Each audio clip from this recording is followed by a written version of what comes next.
বুঝে তারা চোখের ইশারায়, তিনি যারা বুঝে তারা চোখের ইশারায়, অজ্ঞানীরে বুঝাইতে পারে কে বা কোথায়। ঠিক কিনা?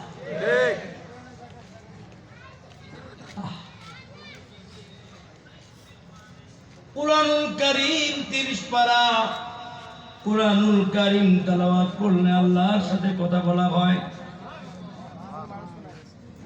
কুরআনুল কারীমকে যদি বলা হয়, ও কুরআনুল কারীম কি জন্য দুনিয়াতে আইছো? কুরআনুল কারীম বলে হুদাল লিন্নাস, আমি মানুষের হেদায়েতের জন্য আসছি। আমি একবারও কম না সুবহানাল্লাহ কম, কিন্তু আমি কিন্তু মুস্তাজাবুদ দাওয়া।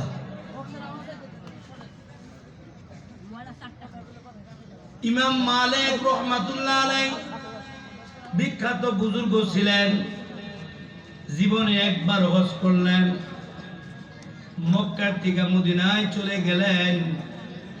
মদিনায় চলে যাওয়ার পরে আর দুনিয়ার কোথাও যায় না, কারণ মদিনায় মরতে চায়। অনেকে তো ভালো মরার জন্য নিয়ত করে না, দোয়া করে না। ভালো মৌতের জন্য আল্লাহর কাছে দোয়া করতে হবে, আল্লাহ আমার আইসিইউতে ভর্তি রাখতো না, লাইফ সাপোর্টে ভর্তি রাখতো না, মালিক গাড়ি অ্যাক্সিডেন্ট করে মৌত দিও না। দোয়ার জন্য বলতেছি।